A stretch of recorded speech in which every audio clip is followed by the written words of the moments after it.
ನರೇಂದ್ರ ಮೋದಿ ಅವರಿಗೆ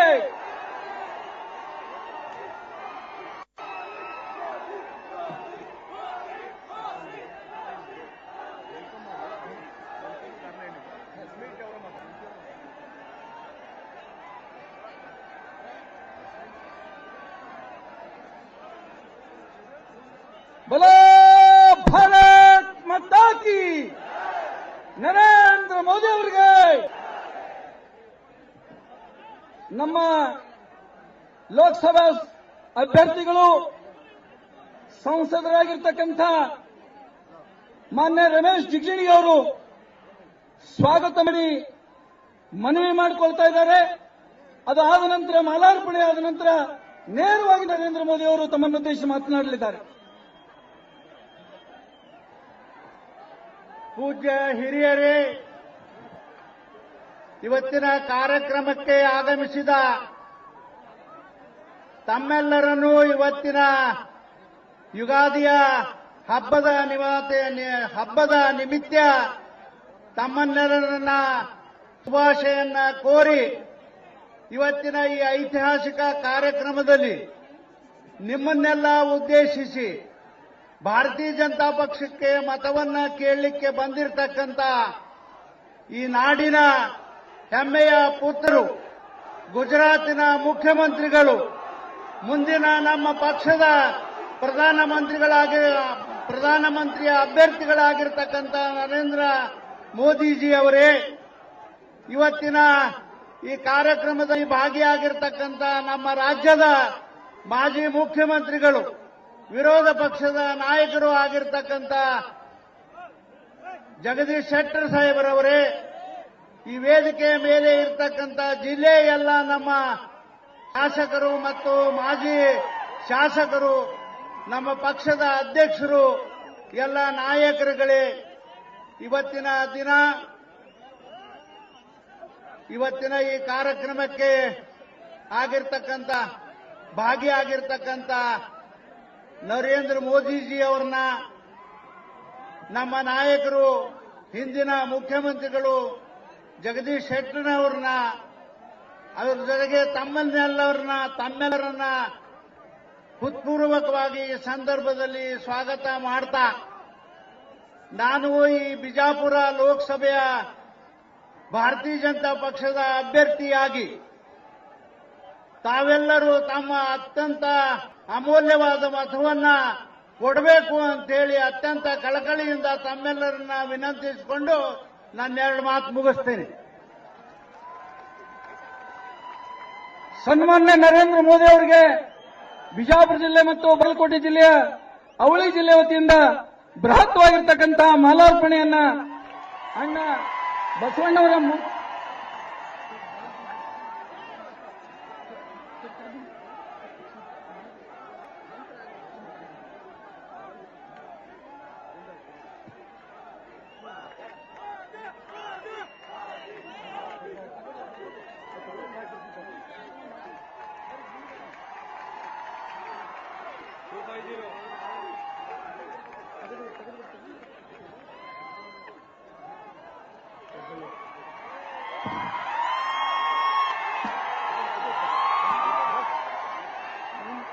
ಬಸವಣ್ಣನ ಮೂರ್ತಿ ಮತ್ತು ಬೆಳ್ಳಿ ಖಡ್ಗ ಮತ್ತು ಅಣ್ಣ ಬಸವಣ್ಣವರ ಭಾವಚಿತ್ರವನ್ನ ಕೊಡಮಾಡುವುದರೊಂದಿಗೆ ಬಿಜಾಪುರ ಜಿಲ್ಲೆಯ ಅಣ್ಣ ಬಸವಣ್ಣನ ನಾಡಿಗೆ ಪ್ರಥಮ ಬಾರಿಗೆ ಆಗಮಿಸಿದಂತ ನರೇಂದ್ರ ಮೋದಿ ಅವರಿಗೆ ಹಾರ್ದಿಕವಾದಂತಹ ತಮ್ಮೆಲ್ಲರ ಪರವಾಗಿ ಸ್ವಾಗತವನ್ನು ಕೋರಿ ಸಾರ್ವಜನಿಕರನ್ನು ಉದ್ದೇಶಿಸಿ ಸನ್ಮಾನ್ಯ ನರೇಂದ್ರ ಮೋದಿ ಅವರು ಮಾತಾಡಬೇಕಂತ ಹೇಳಿ ತಮ್ಮಲ್ಲಿ ವಿನಂತಿ ಮಾಡ್ಕೋತಾ ಇದ್ದಾರೆ.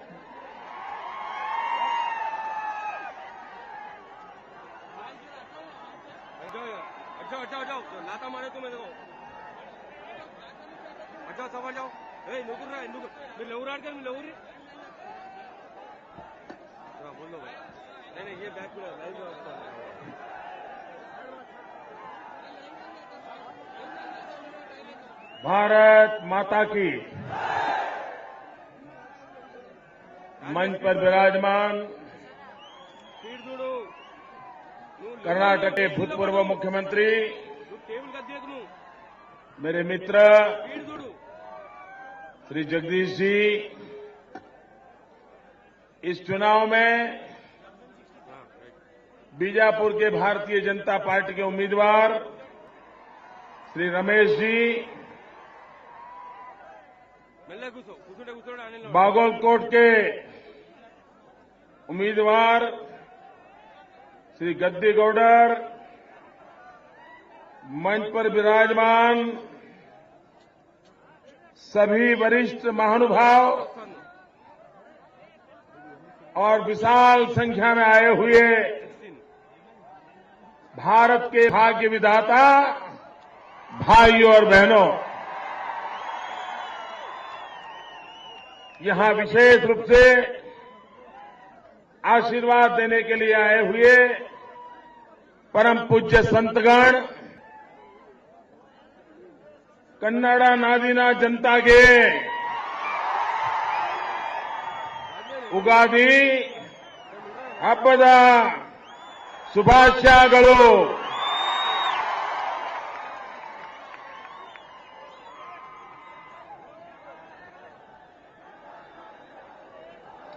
भाइयों बहनों, ये जो मिजाज है आपका,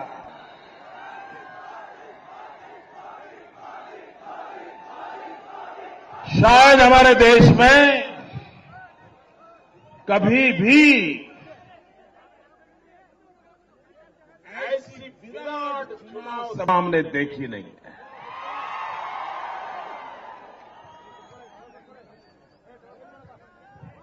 मैं पहले भी बीजापुर आया हूं, लेकिन ऐसा विराट जनसागर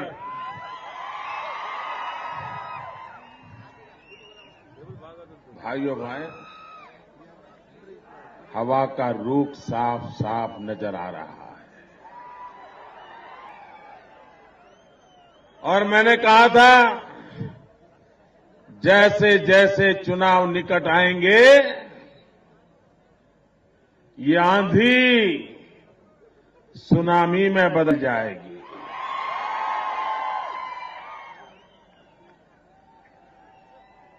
जिन्होंने देश को लूटा है, जिन्होंने देश को बर्बाद किया है, आज हिंदुस्तान में उनके बचने की कोई संभावना नहीं है भाई। कश्मीर से कन्याकुमारी, पूरे हिंदुस्तान में मैं जा रहा हूं, घूम रहा हूं। भाइयों बहनों, इस चुनाव में एक प्रदेश में, हिंदुस्तान के एक भी प्रदेश में कांग्रेस को डबल डिजिट सीट मिलने वाली नहीं है।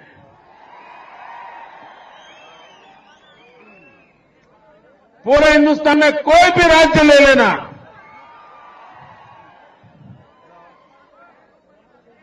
और कुछ राज्य तो ऐसे होंगे जहां कांग्रेस का खाता भी नहीं खुलेगा।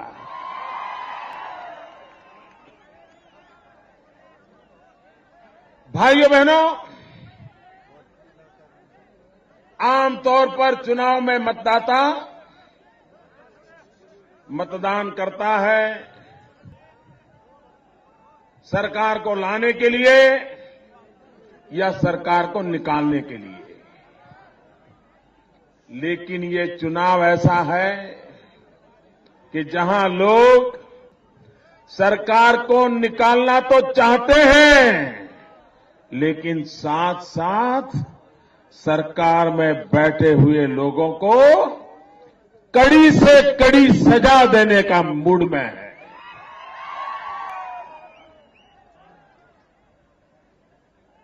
भाइयों बहनों, आमतौर पर जो दल सत्ता में होता है,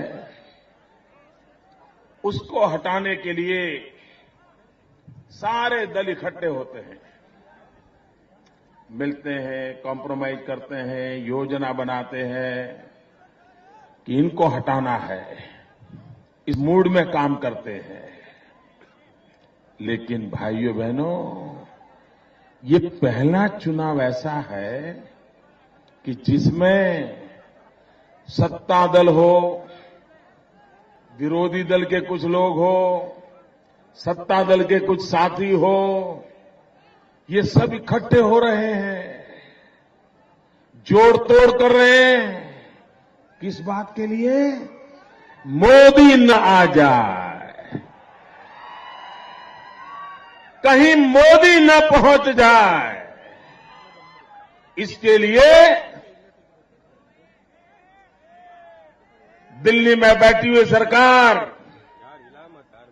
और उनके पाप के भागीदार ये योजनाएं कर रहे हैं। सत्ता में से हटाने के लिए लोग इकट्ठे हुए हो, ऐसा तो बात बार हुआ है, लेकिन पक्ष में से कोई आ जाए, इसको रोकने के लिए इकट्ठे हुए हो, ये देश में पहली बार हुआ है। कुछ भी करो, मोदी को रोको। जो करना पड़े करो, सच हो झूठ हो कुछ भी हो, मोदी को रोको। इतना डर क्यों है भाई? इतना डर क्यों है कांग्रेस वालों को? क्या लगता है आपको? ये डर क्यों रहे हैं? ये थर थर कांप क्यों रहे हैं? भाइयों बहनों, कांग्रेस के साथियों को पता है, एक बार अगर मोदी आ गया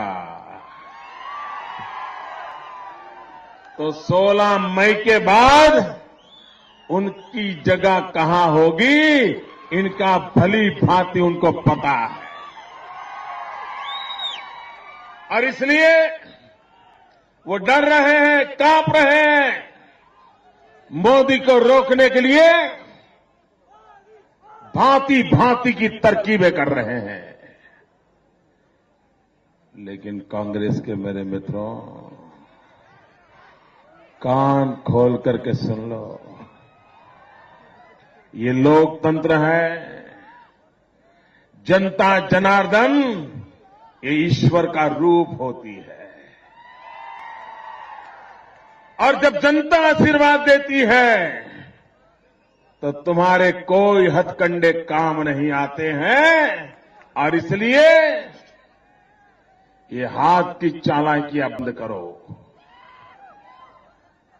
भाइयों बहनों, एक कांग्रेस पार्टी बड़ी कमाल की पार्टी है।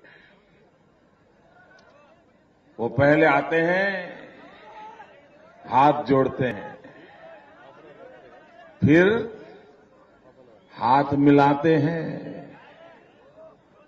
थोड़े दिन में हाथ दिखाते हैं,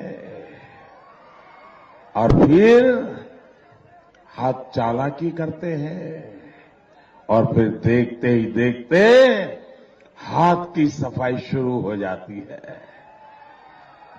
भाइयों बहनों, 60 साल तक हाथ की सफाई होती रही है। अब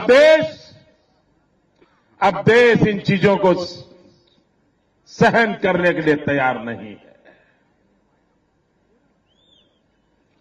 भाइयों बहनों,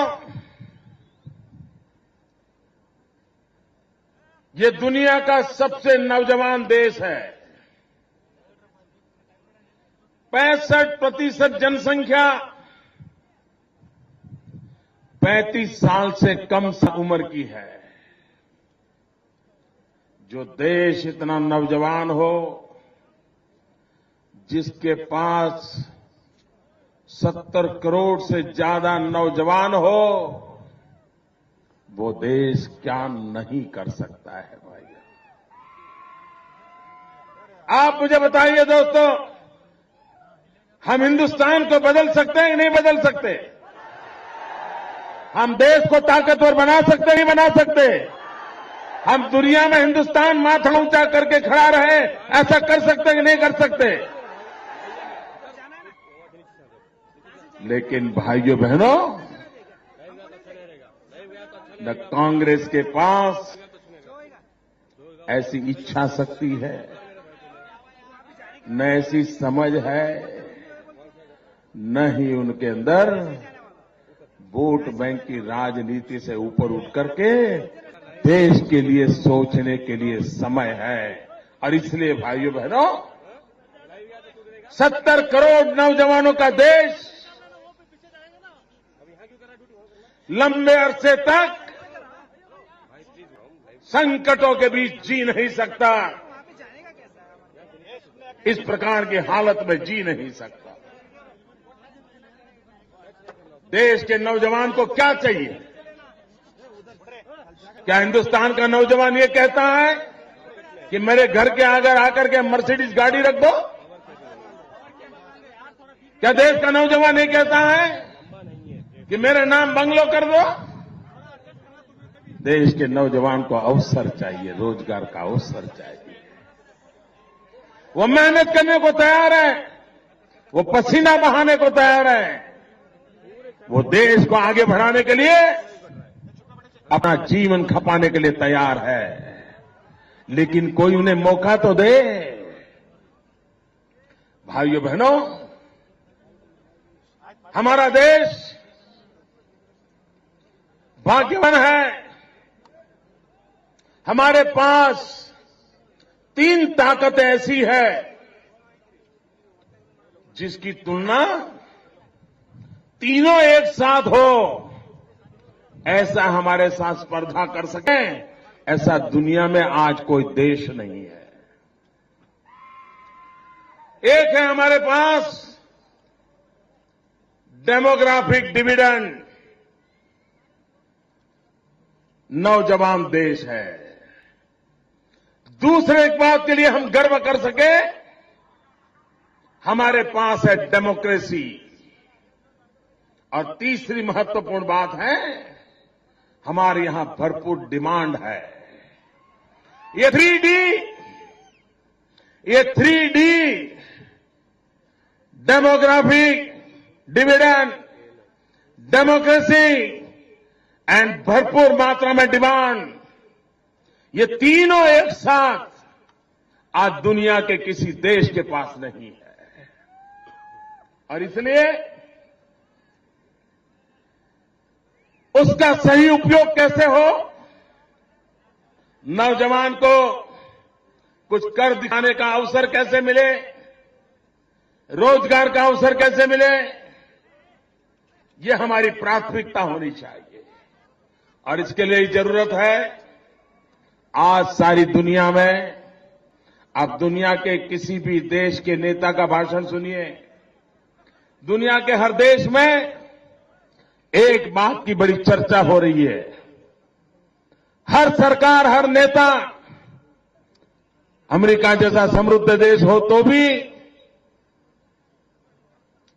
यूरोप का कोई देश हो तो भी, चाइना हो तो भी, एक ही बात करता है, स्किल डेवलपमेंट। अकेला भारत ऐसा है कि जो स्किल डेवलपमेंट में दुनिया में सबसे पीछे खड़ा है। हमारे नौजवानों के हाथ में हुनर चाहिए, स्किल चाहिए। अगर उन पर स्किल है तो वो अपनी बुद्धि, शक्ति, क्षमता से भारत के विकास में योगदान दे सकता है। उसे अवसर चाहिए। भाइयों बहनों, कुछ लोग कहते हैं नहीं भाई, भ्रष्टाचार नहीं जा सकता है, ऐसा ही कहते हैं ना। भाइयों बहनों, आप मुझ पर भरोसा कीजिए, भ्रष्टाचार जा सकता है। नियत चाहिए, इरादा चाहिए और मरने मिटने की तमन्ना चाहिए। दोस्तों, कुर्सी पर चिपकने रहने की तमन्ना वाले ये लड़ाई नहीं लड़ सकते। मैं छोटा उदाहरण देता हूं। आज नौजवान रोजगार चाहता है, बेचारा दिन में 10 जगह पे एप्लीकेशन करता है, रिटर्न टेस्ट देता है, कहीं से इंटरव्यू का नंबर लग जाता है, और जैसे ही इंटरव्यू का नंबर लग जाता है तो इंटरव्यू में कैसे पास होना उसकी चिंता कम करता है। वो सोचता है यार किसी की पहचान ढूंढ लूं, किसी की सिफारिश ढूंढ लूं, किसी के पास कोई दलाल मिल जाए जो मुझे इंटरव्यू में पास करवा दे। यही होता है ना भाइयों। फिर बोली बोली जाती है, इस नौकरी के लिए इतना लाख, इस नौकरी के लिए इतना लाख, यही चलता है ना। मुझे बताइए भाइयों, अगर नौजवानों को 15-15, 20-20 लाख रुपए देकर के रोजगार लेना है तो आकर के वो क्या करेगा? पहले ही वो अपने रुपये निकालेगा कि नहीं निकालेगा? तो भ्रष्टाचार बंद होगा क्या? तो भ्रष्टाचार का दरवाजा पहले से ही बंद करना पड़ेगा। और इसलिए भाइयों बहनों, मैंने छोटे रूप में एक प्रयोग किया। मेरे यहां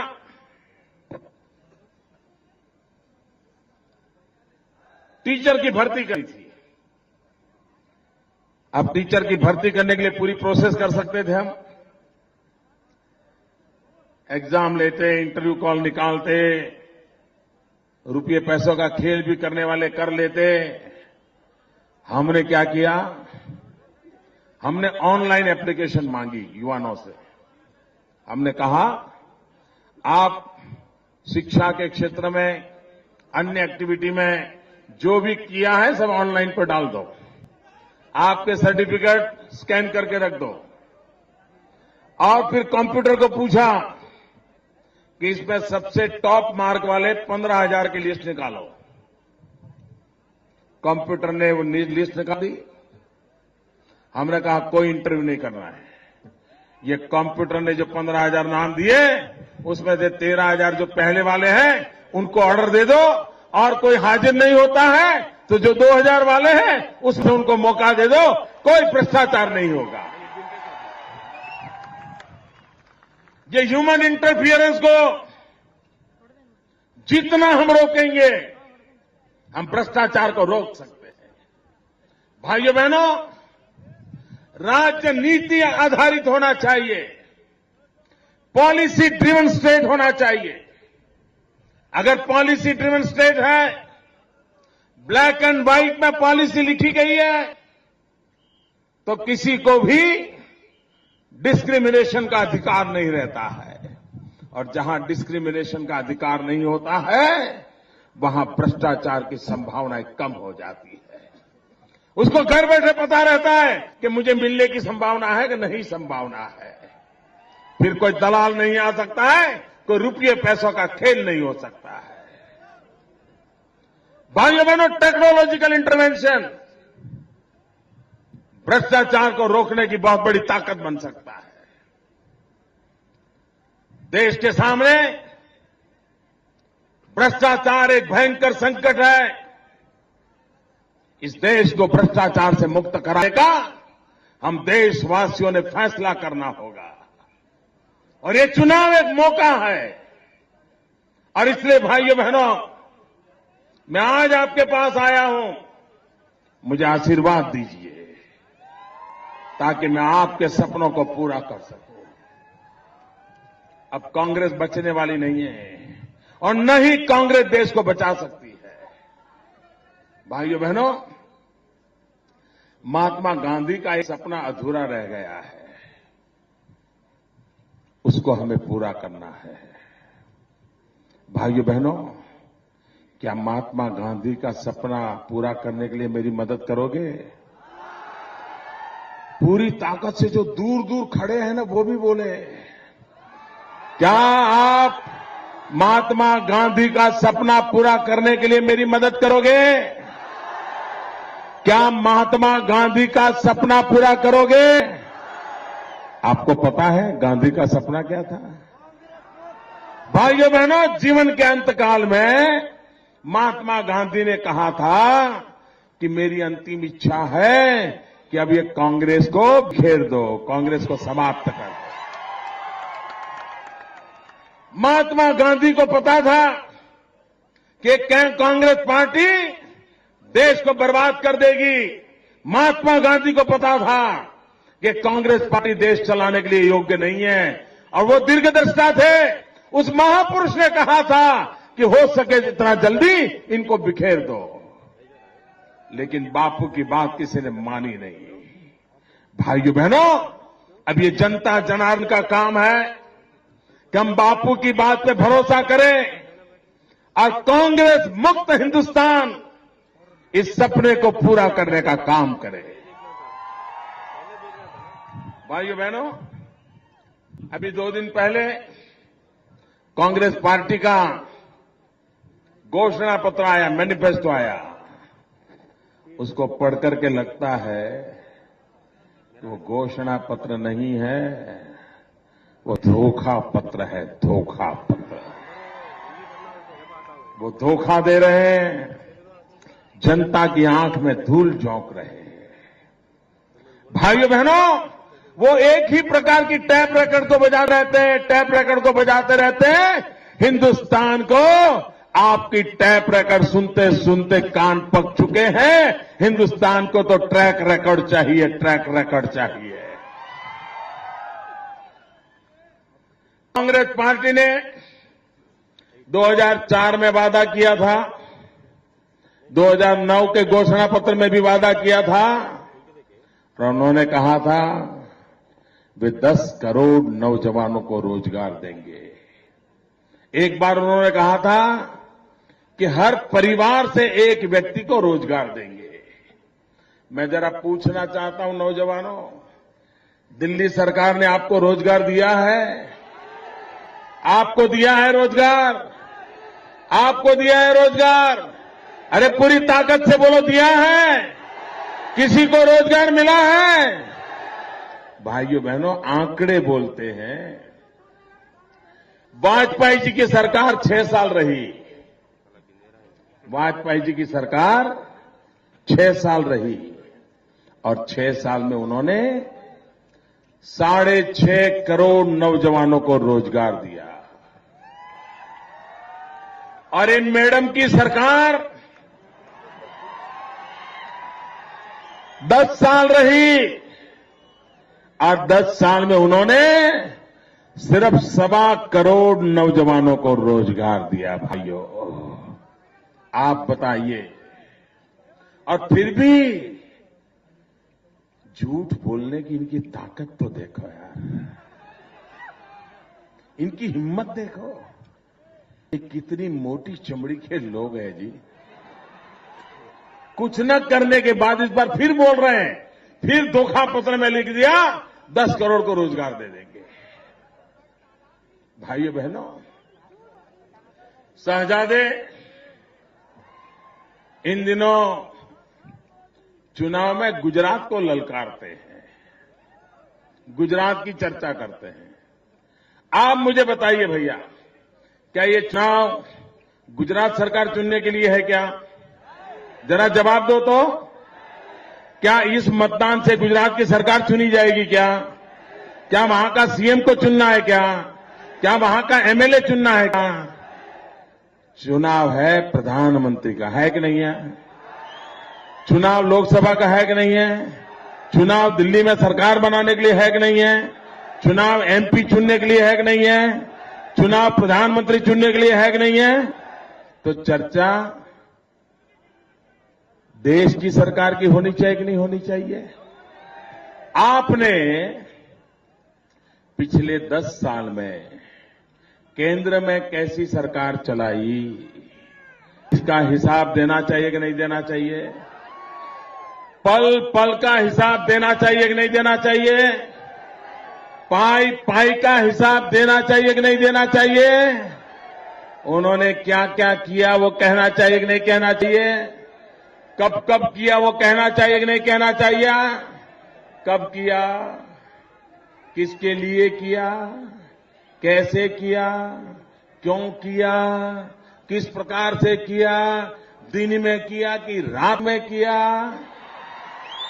देश में रखा कि विदेश में रखा, ये सारी बात सारी बात आपको देश को बतानी चाहिए, लेकिन अपने कामों का तो हिसाब नहीं दे रहे और कह रहे हैं मोदी मॉडल आया है, गुजरात मॉडल आया है, ये विकास का गुब्बारा फूट जाएगा।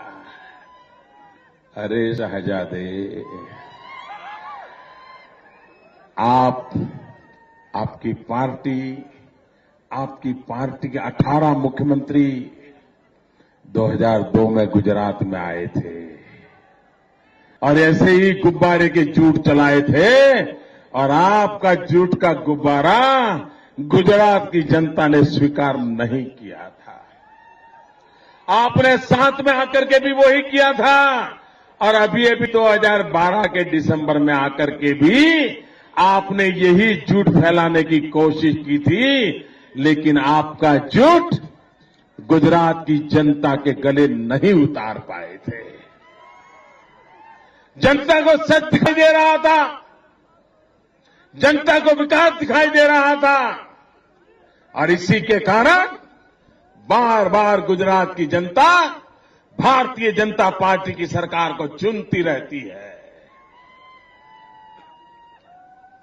और शहजादे जी,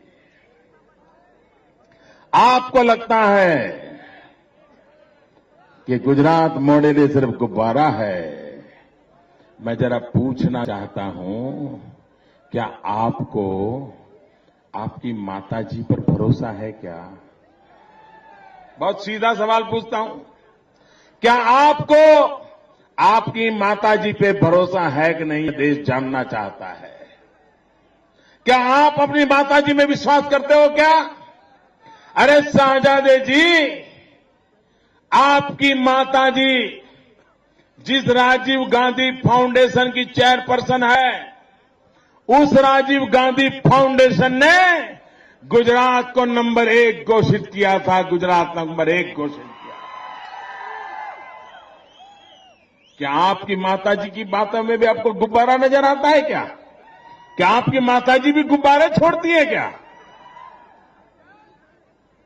भाइयों बहनों, ये कांग्रेस पार्टी पूरे चुनाव में अपने काम का हिसाब नहीं दे रही है। उन्होंने 100 साल में महंगाई दूर करने के लिए कहा था भाई? कांग्रेस ने 100 दिन में महंगाई दूर करने के लिए कहा था? जरा बोलो तो, कहा था? महंगाई गई? उन्होंने वादा तोड़ा कि नहीं तोड़ा? आप नाता तोड़ोगे? उन्होंने वादा तोड़ा, आप नाता तोड़ोगे क्या? भाइयों बहनों, ये कांग्रेस को सदा सर्वदा के लिए विदाई करने की जरूरत है। हमारा किसान मारा जा रहा है। गन्ने का किसान, उसको पूरा दाम नहीं मिल रहा है। चीनी के कारखाने जगह जगह पर बंद पड़े हैं। कॉटन पैदा करने वाला किसान बेमौत मर रहा है। भाइयों बहनों, जितने नौजवान हमारे देश के सेना के जवान युद्ध में मरे हैं, उससे ज्यादा हमारे देश के किसानों ने आत्महत्या की है। और इसलिए भाइयों बहनों, मैं आज आपसे अनुरोध करने आया हूं, भारत का भाग्य बदलने के लिए, देश के नौजवानों को रोजगार का अवसर देने के लिए, किसानों की जिंदगी में सुधार लाने के लिए, गरीब से गरीब व्यक्ति को रहने के लिए घर मिले, घर में नल हो, नल में पानी हो, घर में बिजली हो, घर में एक शौचालय हो, निकट में बच्चों की शिक्षा की व्यवस्था हो, बुजुर्गों के लिए अस्पताल की व्यवस्था हो, क्या ये सपना हम पूरा नहीं कर सकते? ये सपना लेकर के मैं आपके आशीर्वाद लेने आया हूं। मुझे गुजरात के अनुभव के आधार पर मैं कहना चाहता हूं, भाइयों बहनों, ये देश शक्तिशाली है, सामर्थ्यवान है। अगर ठीक से उसका नेतृत्व किया जाए, ये देश दुनिया में अपना नाम रोशन करने की ताकत रखता है। और इसलिए भाइयों बहनों, भारत के उज्जवल के भविष्य के लिए 2014 के इस चुनाव में भारतीय जनता पार्टी के कमल निशान पर बटन दबा करके भारतीय जनता पार्टी को भव्य विजय दिलाइए। इसी एक अपेक्षा के साथ आपको मेरी बहुत बहुत शुभकामनाएं। भारत माता की, भारत माता की, भारत माता की।